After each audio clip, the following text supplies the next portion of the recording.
कि जब मैं विधानसभा में था, और ये कोई तारीफ के लिए नहीं, लेकिन अल्लाह के करम से अल्लाह ने मुझे हिम्मत और हौसला दिया और ये चीज ताकत दी। मैंने विधानसभा के अंदर भी इस बात को उठाया कि ऐसा कानून बनना चाहिए कि जो आए दिन अदने से अदना और घटिया से घटिया आदमी हमारे रब्बुल जो पूरी कायनात का मालिक है अल्लाह की शान में और हमारे आका हजरत मोहम्मद मुस्तफ़ा सल्लल्लाहु अलैहि वसल्लम की शान में जो गुस्ताखी करता है उसको ऐसा सबक मिलना चाहिए कि आने वाले वक्त में कोई ऐसी हिम्मत नहीं कर पाए। वाह वाह वाह, सुभान अल्लाह सुभान अल्लाह। बहुत मैं अब एक बार फिर से इस बात को कहता हूँ, मैं आज अल्लाह गवाह है, मैं इस बात को दिल से कह रहा हूँ।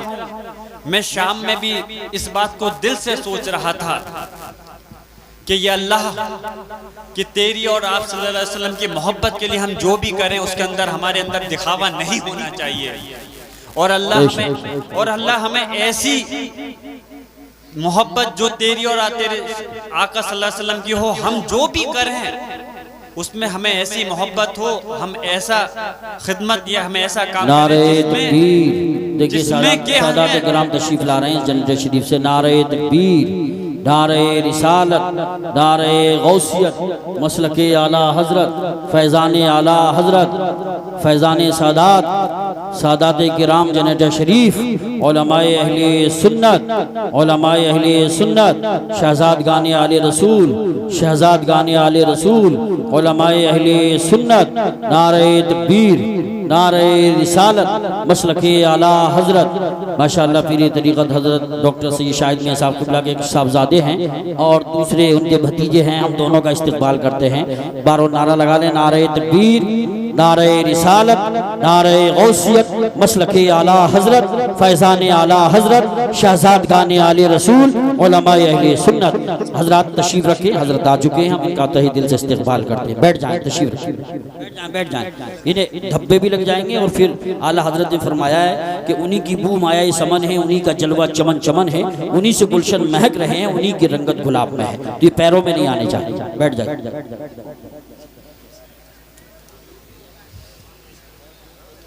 खैर इस्तकबालिया माशाल्लाह हमारे मौलाना यूसुफ साहब ने हमारे हजरत का जनरल शरीफ से तशरीफ लाए हैं किया। मैं भी इस्तकबाल करता हूँ यहाँ के मुकामी होने के नाते।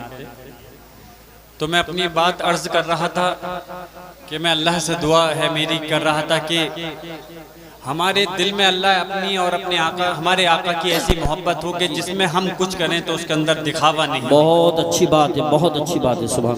और मैं मौलाना तौसीफ रज़ा साहब को हजरत बताना चाहता हूँ, आज शाम के वक्त भी मैंने कुछ उलमा से इस बात का जिक्र किया कि जो हमारे आका हजरत मोहम्मद मुस्तफ़ा सल्लल्लाहु अलैहि वसल्लम की शान में गुस्ताखी हुई है उसके सिलसिले में बैठ के कुछ करना चाहिए। मेरे दिल में ये भी ख्याल आया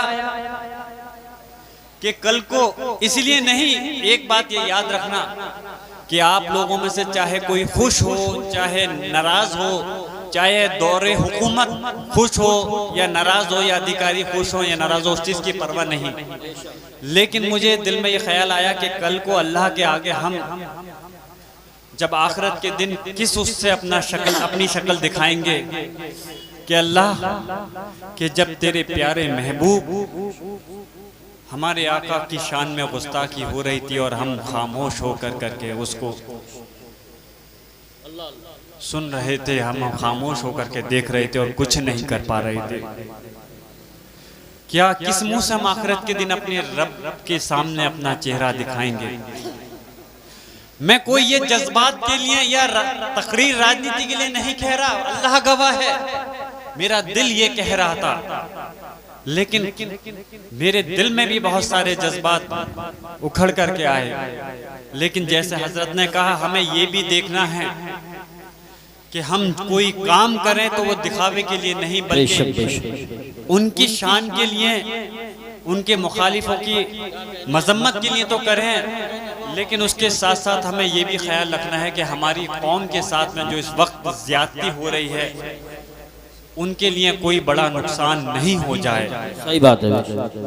हमारी तरफ दो बीच में हम खड़े हैं, एक रास्ता है कि हम खामोश होकर के इस चीज को बर्दाश्त कर रहे हैं, दूसरा है कि हम अपनी पूरी कौम को इसमें के अंदर झोंक सकते हैं।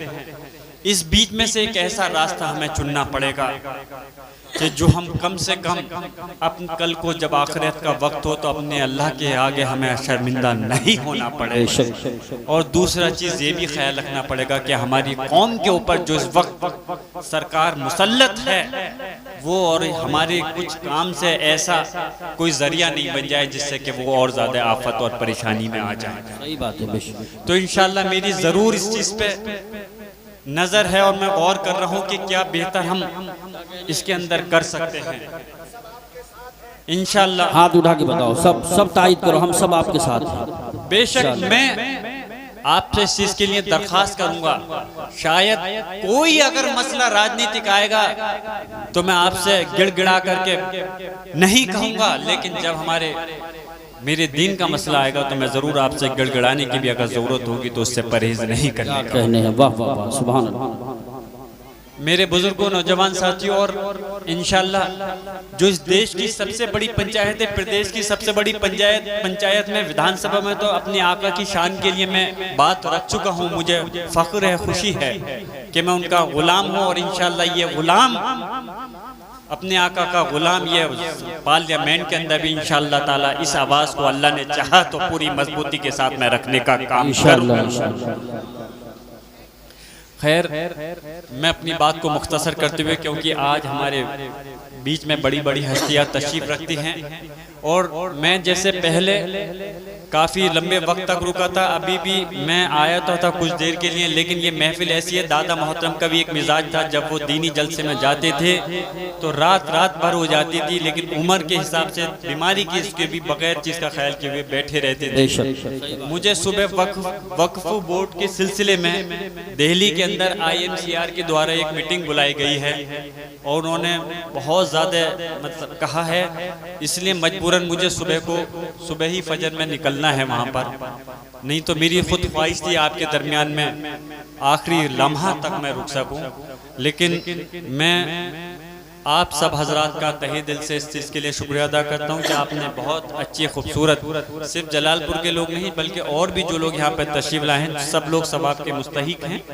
और क्या पता अल्लाह किसकी दुआ से या इस महफिल के सदक़े में हमारे तमाम गुनाहों को माफ़ कर दे, हमारी मग़फ़िरत कर दे।